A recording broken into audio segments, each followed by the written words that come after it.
এক শিকারী জঙ্গলে গিয়ে একটি ছোট্ট পাখি শিকার করলো।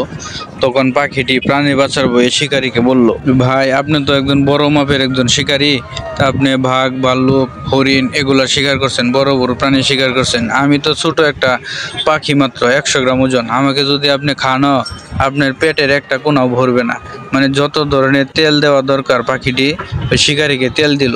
মানুষ তো আসলে তেল দেওয়াটাই পছন্দ করে, তাই পাখির কথায় তার একটু মন গলে গেল। বলল যে হ্যাঁ, ঠিকই তো, ছোট একটা পাখি, এটা খাইলেই কি আর না খাইলেই কি, এটা ছেড়ে দেওয়াই ভালো। তখন পাখিটি বলল যে আপনি যদি আমাকে ছেড়ে দেন, তাহলে আমি আপনাকে 3টা কথা বলবো, উপদেশ দিব। যদি আপনি মাইনা চলেন, তাহলে আপনার খুব জীবনে খুব কাজে লাগবে, উন্নতি হবে। তখন শিকারিটার মনে একটু লোভ কাজ করলো।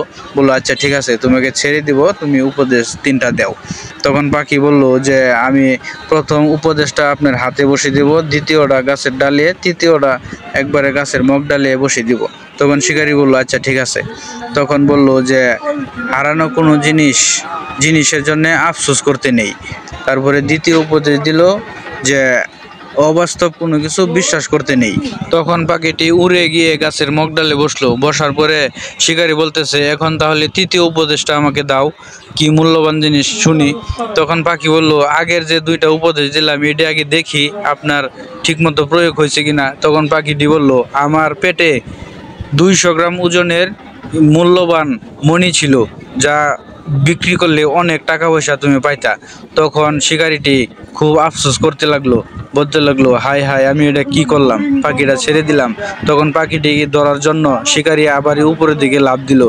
তখন পাখিটি বলল যে তোমাকে কিন্তু আমি প্রথমেই বলেছিলাম 2টা উপদেশ। একটা উপদেশ হচ্ছে অবাস্তব কোনো কিছু বিশ্বাস করবে না, আর হইলো হারানো কোনো জিনিসের জন্য কখনোই আফসোস করবে না। তুমি কিন্তু প্রথম 2টা উপদেশ মানোনি, তুমি কিন্তু অবাস্তব কথায় বিশ্বাস করছো, এবং হারিয়ে যাওয়া আমি তোমার হাত থেকে ছুটে গিয়েছি, এই জন্য তুমি কিন্তু আফসোস করতেছ। তুমি এটা বুঝলে না যে আমার ওজন হইলো 100 গ্রাম, আমার পেটে কিভাবে 200 গ্রাম ওজনের মণিমুক্তা থাকতে পারে।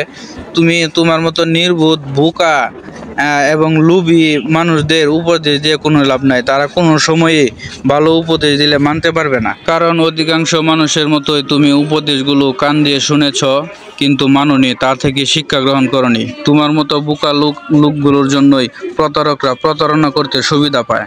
আজকের মতো গল্প এখানেই শেষ। ধন্যবাদ সকলকেই ধৈর্য সহকারে মনোযোগ দিয়ে গল্পটি শোনার জন্য।